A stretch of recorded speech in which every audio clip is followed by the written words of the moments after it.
오늘 우리가 다 함께 나눌 말씀은 갈라디아서 2장 16절부터 21절까지의 말씀입니다. 본문을 제가 봉독하겠습니다.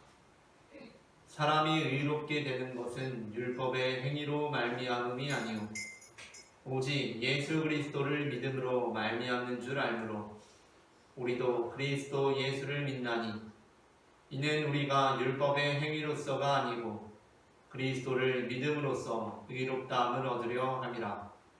율법의 행위로서는 의롭다함을 얻을 육체가 없느니라. 만일 우리가 그리스도 안에서 의롭게 되려 하다가 죄인으로 드러나면 그리스도께서 죄를 짓게 하는 자냐? 결코 그럴 수 없느니라. 만일 내가 헐었던 것을 다시 세우면 내가 나를 범법한 자로 만드는 것이라.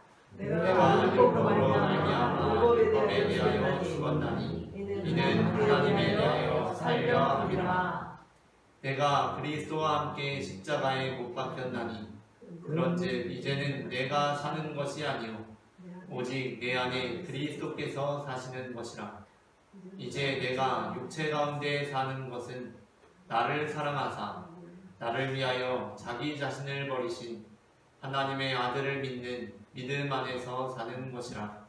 내가 하나님의 은혜를 대하지 아니하니 만일 의롭게 된 것이 율법으로 말미암으면 그리스도께서 헛되이 죽으셨느니라. 아멘. 갈라디아서 2장 11절부터 14절에서 오늘 우리가 읽은 16절부터 21절의 바로 앞에 2장 11절부터 14절에서 바울은 안디옥에서 베드로를 공개적으로 책망한 사건에 대해 기록하고 있습니다. 본문을 제가 봉독하겠습니다. 게바가 안디옥에 이르렀을 때에 책망받을 일이 있기로 내가 그를 대면하여 책망하였노라. 야고보에게서 온 어떤 이들이 이르기 전에 게바가 이방인과 함께 먹다가 그들이 오매 그가 할례자들을 두려워하여 떠나 물러가매 남은 유대인들도 그와 같이 외식함으로 바나바도 그들의 외식에 유혹되었느니라. 그러므로 나는 그들이 복음의 진리를 따라 바르게 행하지 아니함을 보고 모든 자 앞에서 게바에게 이르되, 여기서 게바가 베드로입니다. 내가 유대인으로서 이방인을 따르고 유대인답게 살지 아니하면서 어찌하여 억지로 이방인을 유대인답게 살게 하려느냐 하였노라. 아멘. 앞서 갈라디아서 2장의 전반부에서 바울은 베드로에 관하여 긍정적으로 언급하고 있기 때문에 이 본문이 다소 당혹스럽게 느껴지기도 합니다. 그렇다면 바울은 왜 갑자기 자신이 베드로를 책망한 사건을 언급하고 있는 것입니까? 많은 사람들이 이 본문을 읽으면서 바울이 이 사건을 다시 차후에 갈라디아서에서 언급하고 있는 이유는 게바의 잘못된 행동을 지적하고 그것을 통해 복음의 진리를 온전히 전하기 위함이었을 것이라고 생각합니다. 그러니까 베드로의 잘못을 지적하는 데 그 목적이 있었다는 것입니다. 그 당시에도 그렇고 지금 다시 이것을 다시 기록하는 건 역시 베드로의 잘못을 다시 지적하기 위함이라는 것입니다. 하지만 바울이 본문을 기록함은 우리가 복음의 진리를 따르게 되면 어떻게 행동하는 사람이 되는지를 알리기 위해 기록한 것이 아니었습니다. 만일 바울이 우리가 복음의 진리 안에 있다면 베드로처럼 절대로 행해서는 안 된다는 것에 목적을 두고 이 본문을 기록했다면 이 뒤 이어지는 내용은 복음을 지키기 위해 하는 행동, 그러니까 바울이 했던 행동처럼 이방인과 함께 식사를 지속하는 행동, 이 행동이 얼마나 중요한가, 그것으로 이어져야 합니다. 하지만 뒤 이어지는 본문은 우리가 이방인들과 함께 식사를 지속하니 행동이 얼마나 중요한가로 이어지지 않습니다. 오히려 바울은 우리의 행동은 우리의 의로움과는 아주 무관하다고 선포합니다.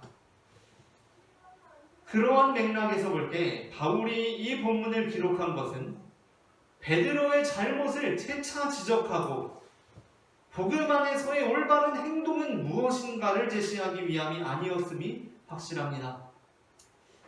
반대로 오히려 바울은 그때 그 사건을 재차 기록하고 있는데 그 이유는 그때 그 사건으로 인하여서 베드로의 행동을 잘못된 것이라고 여기는 것을 넘어서서 베드로를 은근히 무시하고 정죄하고 있는 사람들, 그리고 그 사건으로 인해서 바울의 행동은 참 의로운 행동이었다라고 생각하고 있는 사람들, 바로 그들에 대해서 베드로가 그때 한 행동은 잘못된 행동이었지만 그렇다고 해서 우리가 복음의 울타리 안에서는 정죄해서는 안 되고, 또한 바울 자신이 한 행동은 바른 행동이 확실하지만 그렇다고 해서 그것이 자신의 의로움을 더할 수 있는 행동이 될 수 없음을 선포하기 위해 이 본문을 기록하고 있는 것입니다.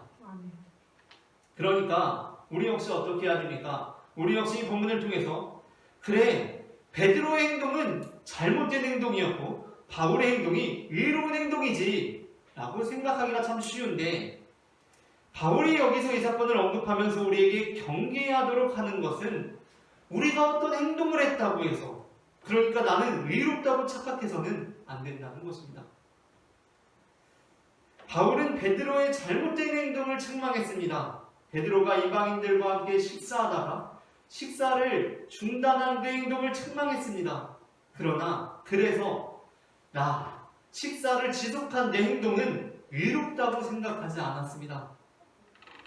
그리고 자신이 베드로를 책망한 것으로 인해서 야, 바울의 행동이 얼마나 의로운가 하고 생각하는 이들에게 그렇게 생각하는 것이야말로 더욱 큰 잘못임을 바라보게 했습니다. 바울은 우리가 이방인들과의 식탁에서 물러서는 것은 잘못된 행동이라고 여겼지만 그렇다고 해서 나는 이방인과 함께 먹었으니 의롭다고 생각하지 않았습니다. 바울은 우리의 의로움이 행동에서 오지 않음을 알고 있었습니다. 오늘 우리는 사람이 의롭게 되는 것이라는 제목의 설교를 나눕니다. 제목을 제가 먼저 읽으면 따라 읽는 식으로 두 번 읽어보겠습니다. 사람이 의롭게 되는 것, 사람이 의롭게 되는 것, 사람이 의롭게 되는 것, 사람이 의롭게 되는 것. 전해지는 말씀을 통하여서 그렇다면 사람이 어떻게 의롭게 되는지 알게 되고, 우리가 예수 그리스도를 믿음으로 의롭게 되어 하나님께서 기뻐하시는 삶을 살아가게 되기를 소망합니다. 아멘. 그렇다면 사람은 어떻게 의롭게 됩니까? 먼저 첫째 함께 읽겠습니다. 첫째, 그리스도를 믿음으로 의롭게 되리라. 갈라디아서 2장 16절을 제가 봉독하겠습니다. 사람이 의롭게 되는 것은 율법의 행위로 말미암음이 아니요 오직 예수 그리스도를 믿음으로 말미암는 줄 알므로 우리도 그리스도 예수를 믿나니 이는 우리가 율법의 행위로서가 아니고 그리스도를 믿는 믿음으로써 의롭다함을 얻으려 함이라. 율법의 행위로서는 의롭다함을 얻을 육체가 없느니라. 아멘. 많은 사람들이 본문의 율법의 행위, 이것을 베드로가 이방인과의 식탁교제를 그만둔 그 행위라고 봅니다. 사람이 의롭게 되는 것은 율법의 행위로 말미암음이 아니오라고 할 때 이 율법의 행위는 베드로가 이방인과 식탁교제를 그만둔 행위라고 생각합니다. 왜냐하면 그것이 율법에는 적법한 행동이었기 때문입니다. 그러나 본문의 중점은 율법에 있는 것이 아닙니다. 본문의 중점은 행위에 있는 것입니다. 오히려 여기서의 율법은 매우 폭넓은 의미로서 율법 아래 놓여있는 우리의 현실 그 자체를 의미하고, 따라서 율법의 행위라는 것은 우리들의 모든 행위들을 의미하는 것입니다. 그러므로 바울이 말씀하고 있는 율법의 행위는 베드로가 이방인들과의 식탁교제를 중단한 것은 물론이고, 나 바울 자신이 이방인들과 식탁교제를 지속한 행위도 포함되어 있는 것입니다. 그러니까 바울이 지금 말씀하고 있는 것은 야, 저 베드로를 봐라. 율법에 적법한 행동을 한답시고 이방인들과의 식사를 중단해버렸다. 그러나 우리가 이렇게 되는 것은 그렇게 이방인들과 식사를 하지 않음으로 이렇게 되는 것이 아니라 우리가 이렇게 되는 것은 그리스도를 믿음으로써 가능한 것이다 라고 말씀하고 있는 것이 아니라 그것은 당연히 포함이고 이 전환을 이해할 수 있어야 합니다. 바울이 말씀하고 있는 것은 그래, 나는 저 베드로와 달리 이방인들과 식사를 지속했다. 그런데 그렇다고 해서 너희는 나 바울이 그렇게 이방인들과 식사를 지속한 행동을 했기 때문에 그래서 바울이 의롭다고 여겨서는 안 된다. 우리는 이방인들과 식사를 중단함으로써 의롭게 될 수 없는 것과 마찬가지로 이방인들과 식사를 지속해서 의롭게 되는 것도 아니다. 우리는 오로지 예수 그리스도를 믿음으로 의롭게 되는 것이다 라고 선포하고 있는 것입니다. 아멘. 많은 그리스도인들이 율법의 행위로 의롭게 되는 것이 아니라는 것에는 쉽게 동의합니다. 우리가 돼지고기를 먹지 않는다고 해서 그것이 우리의 의로움이 되지 않으리라는 것에 우리는 동의합니다. 그래서 우리는 아무런 거리낌이 없이 돼지고기를 먹습니다. 또한 우리가 안식일에 온전한 휴식을 취한다고 해서 그것이 우리의 의로움이 되지 않을 것이라는 것에도 동의합니다. 그래서 우리는 큰 거리낌은 없이 토요일 또는 주일에도 상황이 안 되면 당직 근무를 서기도 하고 직장에서 못다한 잔업들을 처리하기도 하고 운전을 하거나 외식을 하거나 쇼핑을 하거나 온갖 일들을 하고 있습니다.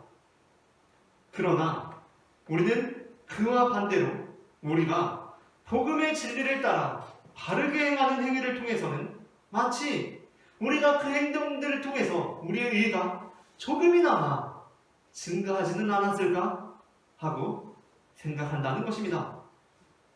이것은 율법을 죽인 그 복음이 그 삼킴받은 율법으로 다시 변모하는 현상입니다. 우리는 돼지고기를 먹지 않는 것이 의로움이 될 수 없다고 생각하지만 우리가 술, 담배를 하지 않는 것은 조금이나마 우리의 의로움이 되지 않을까 하고 생각합니다. 안식일에 온전한 휴식을 취하는 것이 의로움이 될 수 없다고 생각하지만 주일 성수를 꼬박꼬박 잘하는 것은 그래도 조금은 나의 의로움으로 내세울 수 있지 않을까 하고 여깁니다. 물론 그렇다고 해서 술, 담배와 주일 성수는 우리의 의로움과는 아무 상관이 없으니 술, 담배를 하시고 주일 성수를 게을리하라는 것은 아닙니다. 음주로 인한 개인적이고 사회적인 문제들이 넘쳐나고 담배로 인한 육체의 질병들이 밝히 드러난 시대에 또한 주일 성수가 우리의 신앙에 주는 유익이 분명한 이 시대에 우리가 술, 담배를 절제하고 주일 성수를 온전히 하는 것은 바울이 이방인들과의 식사를 지속했듯이 우리가 주님의 나라에 가는 날까지 이루어야 하는 성도의 의로운 본분임이 확실합니다. 그러나 그럼에도 불구하고 우리가 분명히 알아야 하는 것은 무엇입니까? 그렇게 한다고 해서 그것이 우리를 죄인으로부터 구원에 이르게 하는 의를 이루게 하지는 못한다는 것입니다. 바울은 어떻게 말씀합니까? 사람이 의롭게 되는 것은 율법의 행위로 말미암음이 아니요 오직 예수 그리스도를 믿음으로 말미암는 줄 알므로 우리도 그리스도 예수를 믿나니 이는 우리가 율법의 행위로서가 아니고 그리스도를 믿음으로써 의롭다함을 얻으려 함이라. 아멘. 우리는 온갖 박해와 질타에도 복음 안에서 이방인들과의 식사를 지속했던 바울처럼 온갖 박해와 질타에도 불구하고 복음 안에서 이방인들과 식사를 지속하는 그 행동, 우리의 삶에서 우리가 하고 있는 어떠한 행위를 통해 구원에 이르는 의를 얻는 것이 아닙니다. 우리가 술, 담배를 끊고 주일 성수를 함으로 의로워지는 것이 아닙니다. 우리는 오로지 예수 그리스도를 믿음으로 의롭게 되는 것입니다. 다음으로 둘째 함께 읽겠습니다. 둘째, 율법에 대하여 죽음으로 의롭게 됩니다. 갈라디아서 2장 17절부터 19절까지의 말씀을 제가 봉독하겠습니다. 만일 우리가 그리스도 안에서 의롭게 되려 하다가 죄인으로 드러나면 그리스도께서 죄를 짓게 하는 자냐? 결코 그럴 수 없느니라. 만일 내가 헐었던 것을 다시 세우면 내가 나를 범법한 자로 만드는 것이라. 내가 율법으로 말미암아 율법에 대하여 죽었나니 이는 하나님에 대하여 살려 함이라. 아멘. 아멘. 본문 17절에서 지시하고 있는 그리스도 안에서 의롭게 되려 하다가 죄인으로 드러난 자, 이 사람이 바로 누구입니까? 이 사람이 바로 베드로입니다. 그는 의롭게 되려고 했던 행동, 즉 율법에 따라 이방인들과의 식사를 중단한 그 행동이 오히려 그로 하여금 죄인임을 드러나게 했습니다. 그런데 그렇다고 하면 그리스도께서 그로 하여금 죄를 짓게 하신 것입니까? 그러니까 여기서는 본문의 뉘앙스를 이해해야 하는데, 베드로가 율법에 따라 이방인들과의 식사를 중단한 행동이 그리스도 안에서 그로 하여금 구원에 이르지 못하게 하는 죄가 되는 것입니까? 그렇지 않다는 것입니다. 그렇다고 하면 바울은 자신이 헐었던 것을 자기 스스로 다시 세우는 꼴이 되는 것이라고 선언합니다. 그러니까 우리가 이 갈라디아서에서 벌어진 그 사건, 바울이 베드로를 책망하고 온 대중 앞에서, 온 성도 앞에서 그를 책망하고 그 상황에서 벌어졌던 일에 대해서 다시 한번 생각해 봅시다. 그렇다고 했을 때 바울의 추종자들이 바울이 베드로를 책망한 사건을 보면서 베드로는 복음 안에서 범죄했기 때문에 그는 구원에 이르지 못하는 죄인이라거나 그렇지는 않을지라도 사도로서 수개월 또는 수년 정도는 자숙의 기간을 가져야 하는 사람이라고 판단해버리면 그 바울의 추종자들은 자신들이 따르고 있는 복음의 내용에 따라 바울 자신을 범법자로 만들게 된다는 것입니다. 그러므로 우리는 여기서 중요하고도 엄밀한 구분이 존재하게 됨을 알 수 있습니다. 그것은 바로 행위와 존재에 대한 구분입니다. 바울은 베드로의 행위를 책망했습니다. 그러나 바울은 베드로의 존재를 문제 삼은 것은 아니었습니다. 바울은 그러한 맥락에서 자신은 율법으로 말미암아 율법에 대하여서는 죽은 사람이라고 고백합니다. 이는 바울 자신은 베드로의 행동에 대해서는 판단하지만 그의 존재에 대해서는 율법적인 판단을 하지 않는다는 의미입니다. 죄는 미워하되 사람은 미워하지 말라는 말이 있습니다. 이는 우리가 어떤 사람의 죄악된 행동에 대해서는 그가 그 행동을 버릴 수 있도록 책망하되 그 행동을 한 사람 자체는 버리지 말라는 의미입니다. 도둑질은 십계명에서도 금하고 있는 우리가 버려야 할 범죄입니다. 만일 누군가 도둑질하는 삶을 살아가고 있다면 우리는 바울이 베드로를 책망했듯이 그의 행동을 책망해야 합니다. 그런데 책망해도 계속 도둑질을 합니다. 그러면 어떻게 합니까? 그러면 그럼에도 불구하고 그의 행동을 책망하되 그 존재에 대해서는 포기하지 말라는 것이 성경의 가르침입니다. 왜냐하면 그 행동은 잘못된 행동이지만 그 행동에 대하여서는 우리 또한 그의 그러한 행동으로부터 완전히 구별된 의로운 사람들이 아니기 때문입니다. 그는 훔쳤으니까, 그리고 계속해서 훔치고 있으니까 구원받을 수 없는 죄인이고, 우리는 훔치지 않았으니까 구원받을 수 있는 의인입니까? 그 베드로는 이방인과의 식탁 교제를 중단했으니까 죄인이고, 우리 바울의 일행은 이방인과의 식탁 교제를 지속하고 있으니까 의인입니까? 바울은 그러한 행위로 우리가 의인이 되는 것이 아니라고 합니다. 우리는 율법에 대하여서는 다 죽을 수밖에 없는 죄인입니다. 율도 초등학교 3학년에서 우유 절도 사건이 발생했습니다. 담임 선생님께서는 그 절도 사건의 강력한 용의자로 평소 짝꿍의 우유에 눈길을 두던 길동이를 지목했고, 결국에는 길동이로부터 자기가 훔친 게 맞다는 자백을 받아냈습니다. 말 그대로 길동이는 다른 사람의 물건을 훔친 율법을 어긴 범죄자가 된 것입니다. 그런데 사정을 알고 보니 그 반에는 우유를 신청하지 않은 사람이 딱 한 사람, 길동이 한 명이었습니다. 그리고 길동이가 우유를 신청하지 못한 이유는 가정 형편이 어려웠기 때문이었습니다. 심지어 우유를 훔친 날 길동이는 그 전날 저녁부터 아무것도 먹지 못한 상황이었습니다. 물론 그렇다고 해도 우유를 훔친 행동이 정당하다는 것은 아닙니다. 우리는 그 말의 앞부분을 분명히 해야 합니다. 죄는 미워해야 합니다. 그렇다고 죄를 사랑해서는 안 됩니다. 죄는 분명히 미워해야 합니다. 우리는 그러한 죄악된 행동들을 이 사회로부터 뿌리 뽑아야 합니다. 하지만 율법에 대하여 우리 모두가 다 죽었다는 것은 사실 그 율법의 범함이 길동이 한 사람으로부터가 아니라 우리 모두로부터 비롯되었다는 것입니다. 담임 선생님이 그 길동이의 사정을 알고 그래도 담임 선생님은 길동이보다는 사정이 나으니까 자신이 대신 그 비용을 치르고 길동이의 우유를 신청해 주었다면 길동이는 우유를 훔치지 않았을 수도 있지 않겠습니까? 그리고 길동이 친구들이 그러한 길동이의 사정을 눈치채고 한 사람씩 길동이에게 하루씩만 우유를 양보해 나눠주었다면 길동이는 우유를 훔치지 않았을 수도 있지 않았겠습니까? 그런데 아무도 길동이에게 관심을 두지 않았습니다.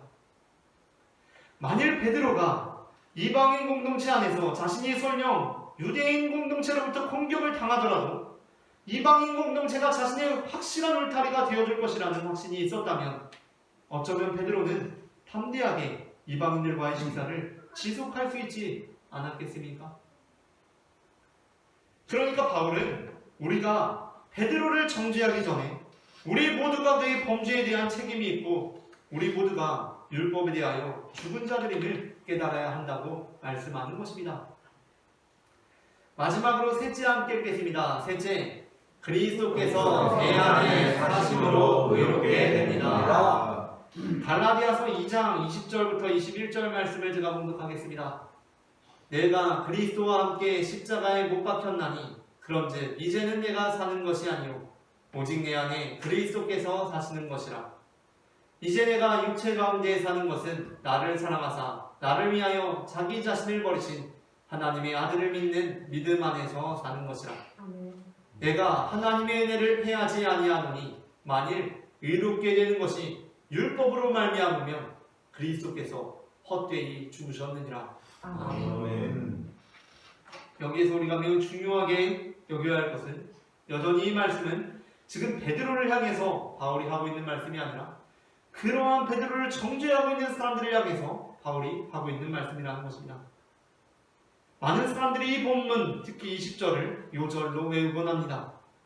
그러나 우리가 이 본문의 맥락을 염두에 두지 않은 채 본문을 그저 암송만 한다면 우리는 본문의 의미를 절반밖에 이해하지 못하는 것입니다.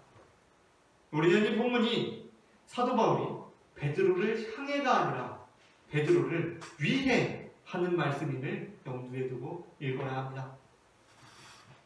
그러니까 베드로의 베드로됨은 그가 의롭고 항상 의로운 행동을 하기 때문이 아니라 그 안에 예수 그리스도를 믿는 믿음이 있기에 사는 것이라는 말씀입니다. 요한복음 8장에서 음행하다가 현장에서 붙잡혀온 여인은 예수님으로부터 가서 다시는 죄를 범하지 말라라는 말씀을 들었습니다. 그러면 그 여인은 다시는 죄를 범하지 말아야 합니다. 그런데 만일 그 여인이 다시 또 죄를 지었다면 예수님께서는 어떻게 하셨겠습니까? 예수님께서 내가 다시는 죄를 범하지 말라 하지 않았느냐? 근데 다시 또 죄를 범했으니 이제는 어쩔 수가 없다. 이제는 돌에 맞아 죽는 수밖에 없다. 라고 하셨겠습니까? 예수님께서는 가서 다시는 죄를 범하지 말라 라고 동일하게 말씀하셨을 것입니다. 물론 성경에서는 다행히 그 여인이 다시 죄를 범했다는 내용이 기록되어 있지 않습니다. 그러나 오늘 바울이 선포하는 이 복음이 예수님께서 우리를 향해서 어떠한 마음을 가지고 계신지를 보여주고 있는 대목입니다. 예수님의 메시지는 결코 죄를 지으라는 것이 아닙니다. 예수님께서는 다시는 죄를 짓지 말라고 하십니다. 그러나 그럼에도 불구하고 다시 지은 다시 죄를 지은 그를 용서하시는 것입니다. 성경에서 베드로는 한편으로는 예수님의 첫째가는 제자로 알려져 있지만 또 다른 한편으로는 비겁함의 상징이라고 할 수 있습니다. 베드로는 고난받으시는 예수님을 부인했던 제자이기 때문입니다. 그런데 바로 그 베드로를 예수님께서 찾아오셔서 용서해 주셨습니다. 그러면 이제 베드로는 그 음행 중에 잡혀왔던 여인처럼 다시는 죄를 짓지 않았으면 참 좋았습니다.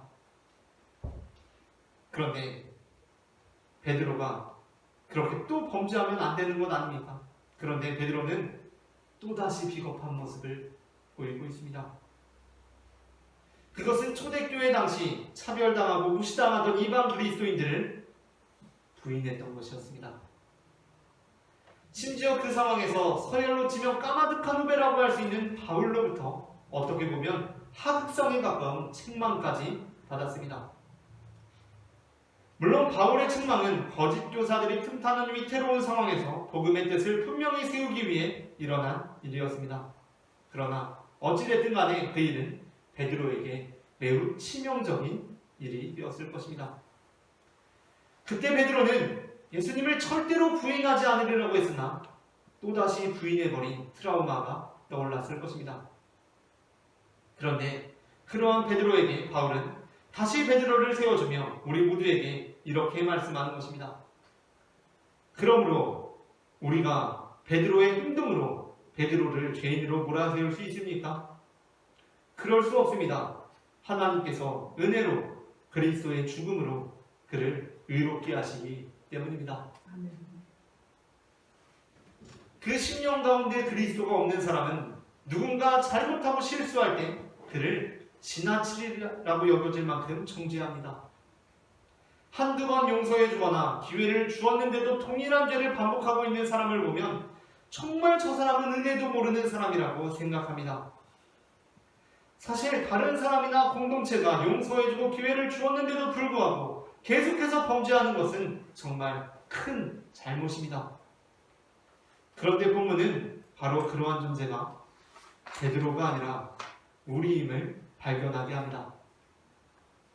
본문을 읽으며 어떻게 베드로는 그때 비겁하게 예수님을 부인하여 용서함을 받았는데 이번에 또 비겁하게 이방인 그리스도인들을 물먹일 수가 있었을까 생각해보다가 그렇게 용서함을 받았는데 또 동일한 행동을 반복하고 있는 존재가 바로 이용세라는 것을 발견하게 되었습니다. 그러니까 예수님께서는 베드로를 용서하실 때 네가 다시는 그러한 잘못을 범하지 않으리라는 확신으로 그를 용서하신 것이 아니라 베드로가 또다시 범죄할 것을 아시면서도 용서하시는 것이었습니다. 예수님께서 십자가에 달리시는 용세야, 이제까지 네가 지은 죄 다 용서해 줄게. 이제는 죄 짓지 말고 살아야 한다 라는 것이 아니라 우리가 지은 죄, 짓고 있는 죄, 그리고 앞으로 지을 죄들을 모두 아시면서도 이제 너는 율법으로 이렇게 되는 것이 아니라 믿음으로 이렇게 되는 것이다. 이제 내가 너를 위하여 나를 버림으로 너는 바로 그러한 나를 믿음으로 의롭게 된다는 선언이라는 것입니다. 말씀을 마칩니다. 사람이 의롭게 되는 것은 그리스도를 믿음으로, 율법에 대하여 죽음으로, 그리스도께서 내 안에 사심으로 이루어집니다. 우리가 우리의 힘과 능력으로 의를 이루려고 하는 것이 아니라 날마다 실망할 수밖에 없는 우리의 행동들 속에서도 우리를 위해 십자가를 지신 예수 그리스도를 믿음으로 온전케 되어 율법에 대하여는 죽고 그리스도께서 내 안에 사시는 삶을 살아가기를 소망합니다.